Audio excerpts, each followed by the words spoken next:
ጥናቱ እንደሚያሳየው ከሆነ ከምናገኛቸው 69 ሰዎች መካከል አንደኛው ለስደት ሻንጣውን እየሸከፈ የሚገኝ ሰው ነው ብለዋል። ዛሬ ላጋራችሁ የወደድኩት አንድ ኢትዮጵያዊ ወጣት ከጎንደር ተነስቶ ህልሙ ወደ ሆነች አንዲት ሀገር ለመጓዝ የሚያደርገውን ጉዞ መጠለያቱ መንገድ ላይ ማደር፣ ውሃ መጠማት፣ ያሳለፋቸውን ችግሮች የተረከበትን አንድ ታሪክ ነው የምናጋራችሁ። ይህ ወጣት ያሁሉ ቻሌንጅ እንዴት አለፈው፣ ዛሬስ ምን ላይ ይገኛል፣ በራሱ አንደበት ያጋራውን የሱን የስደት ታሪክ እኛ በዚህ መንገድ አዘጋጅተንላችኋል። ስደተኞች ከአንድ ሀገር ወደ ሌላ ሀገር የመፈለሳቸው ዋነኛ ምክንያት በጣም በርካታ ዓለማችንን እያስጨነቁ ያሉ ገፊ ምክንያቶች አሉ። የትኛውም ስደተኛ ለመሰደድ የሚያስብበት መንገድ በሱ መነጽር ካየነው ልክ ነው። ስደትን ከማሰቡ በፊት የሚሄድበትን መስመር መመርመር ግን ቅድሚያ ሊሰጠው የሚገባ ነገር ነው። እንግዲህ ኢትዮጵያ ከዓለም ክፍል አንዷ እንደመሆኗ መጠን በሚሊዮን የሚቆጠሩ ኢትዮጵያን የተለያየ ዓለም ክፍል ላይ በስደት ላይ ይገኛሉ። በርካታ ኢትዮጵያን ባህርና በረሃ ላይ ወድቀዋል። ብር በጠማቸው ስግብግብ ደላሎች እጅ ወድቀው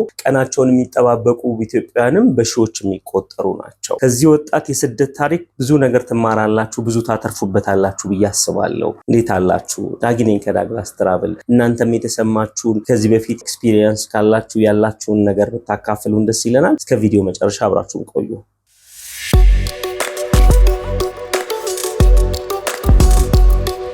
ይህ የኔ ታሪክ ነው። ጎንደር ከተማ ውስጥ ቆንጆ ወንዶች ጸጉር ቤት ነበረኝ። ቤተሰቦቼንም ማስተዳድረው በዚሁ ስራ በማገኘው ገቢ ነበረ። እንደ ሀገር ኢትዮጵያ ውስጥ የተከሰተው ያለመረጋጋትና ግጭት ሰርቶ ቤተሰብ ማኖር ቀርቶ በሰላም ወጥቶ መግባት እየከበደኝ መጣ።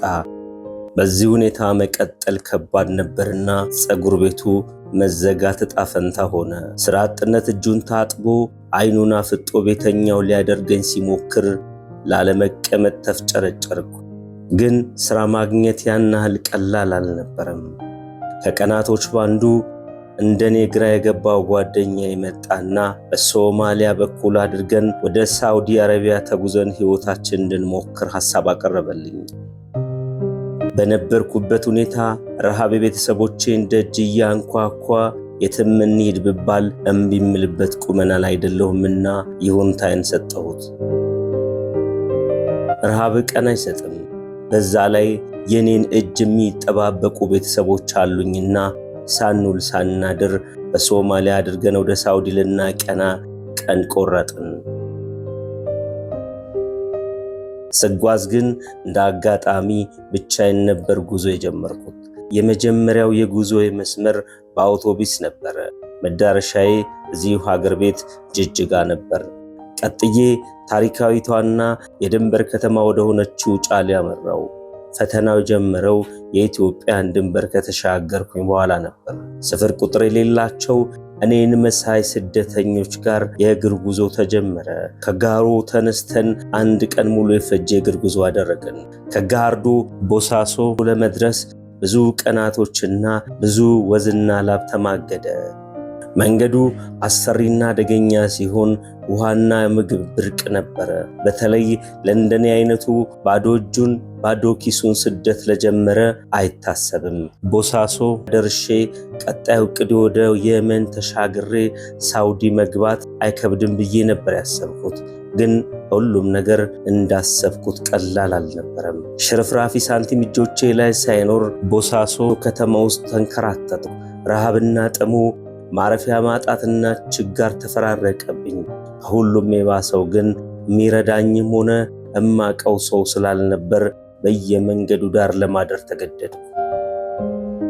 ከቤተሰብም ሆነ ከወዳጆቼ አሉኝ ባልኳቸው አማራጮች ሁላ ሞክሬ ወደ የመን የሚሄድበት ብር ማግኘት አልቻልኩም። ተስፋ ቆርጬ እዛው ስራ ፍለጋ መኳተን ጀመርኩኝ። ግን ቀላል አልነበረም። አንድ ቀን ወደ መሃል ከተማ እየተጓዝኩኝ መንገድ ላይ ጎንደር ሰው አገኘው። ደስ አለኝ። ሰውየው ጎንደር ያቀኛል። ያለውበትን ስነግረው የኔ ዘመድ የሆነ ሰው እዛው ቦሳሶ ውስጥ ጸጉር ቤት እንደሚሰራና እንዳገኘው ቦታውን ጠቆመኝ። በፍጥነት ወደ ተባልኩበት ቦታ ሄጄ ዘመዴን አገኘሁት። ጎንደር ጸጉር ቤት እንደነበረኝ ጥሩ ሙያተኛ እንደሆንኩና ስራም እንደሚያስፈልገኝ ነገርኩት። ሰውየው ሁለት ያላሰበም በስራዬ እርግጠኛ እስኪሆኑ ድረስ በጊዜያዊነት ደሞዝ እየተከፈለኝ እንድሰራ ተፈቀደልኝ። ብዙም ሳይቆይ በቋሚ ሰራተኝነት የተሻሻለ ደሞዝ ማግኘት ቻልኩኝ። አሁንም ወደ ሳውዲ መሄድ ሐሳቤን አልተውኩም። የደሞዜ መሻሻል የሚሄድበትን ጊዜ እንደሚያቀርብልኝ ማሰብ ጀመርኩኝ። ለወራት በዚህ ሥራ ላይ እንደቆየው አንድ ነገር ተረዳው። ይህንን ሥራ በያዝኩት መንገድ ከሠራው እኔን አንቀባሮ እያኖረኝ ቤተሰቦቼንም በደንብ መርዳት እንደምችል አመንኩኝ። ስለዚህ ከራሴ ጋር ተሰብስቤ የትም ወለም ዘለም ሳልል አረፌ ሥራዬን በአግባቡ ለመስራት ወሰንኩኝ። የምኖረው ከጎንደር አካባቢ ከመጡ የሥራ ባልደረቦቼ ጋር ነበር። ለመግባባትም ለመደጋገፍም ምቹ ሆነልኝ። ሕይወት እዚህ የተሻለ መስመር ያዘ። ብዙ ደንበኞችን ማፍራት ጀመርኩኝ። ብዙ ሰዎች ሥራዬን ወደውት ወዳጆቻቸውን እየጠቆሙ እኔን ብሎ የሚመጣው ደንበኛ ቁጥር በየቀኑ ጨመረ። በአጭር ጊዜ ውስጥ የፀጉር ቤቱ ሥራ አስኪያጅ ተደርጌ ተሾምኩኝ። ከጠዋት ጀምሬ እስከ እኩለ ሌሊት ሥራዬን በትጋት ሠራለሁ። የሀገሬው ሶማሊያውያን በጣም ተግባቢና ጥሩ ሕዝቦች እንደሆኑ አስተውያለሁ። ቦሳሶ ውስጥ እጅግ ደህንነትና ሰላም ተሰምቶኝ ነው የምኖረው። በተለያዩ የሙያና የሥራ ዘርፍ ውስጥ ያሉ ሶማሊያንን የማወቅ ዕድል አገኘው። ከወጣት እስከ ሽማግሌ፣ ከተራው ነዋሪ እስከ ሹማምን፣ ከፖሊስ እስከ ትልልቅ ቢዝነስ ባለቤቶች ብዙ ወዳጅ አፈራው። ሰው በጣም ተባባሪ ሆኖ ነው ያገኘሁት። ምንም አይነት ችግር ቢገጥመኝ የሆነኛው ደንበኛዬ ጋር የችግሩ መፍቻ ቁልፍ አለ። እኔ እርዳታ አስፈልጉኝ በየትኛውም ሁኔታ በዙሪያዬ ሰው አጥቼ አላውቅም። ሕይወት በዚህ መንገድ ቀጥሏል። የሳውዲና የመን መንፈስ ብን ብሎ ከውስጥ ወጥቷል።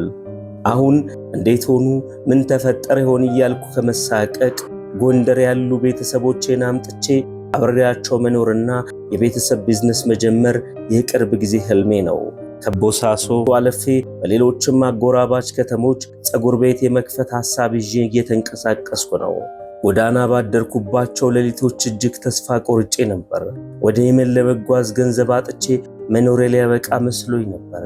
መበላውና ምጠጣው ባጣውባቸው ቀናት ከሞትኩም የሀገሬ አፈር ጥራኝ ብዬም ነበረ።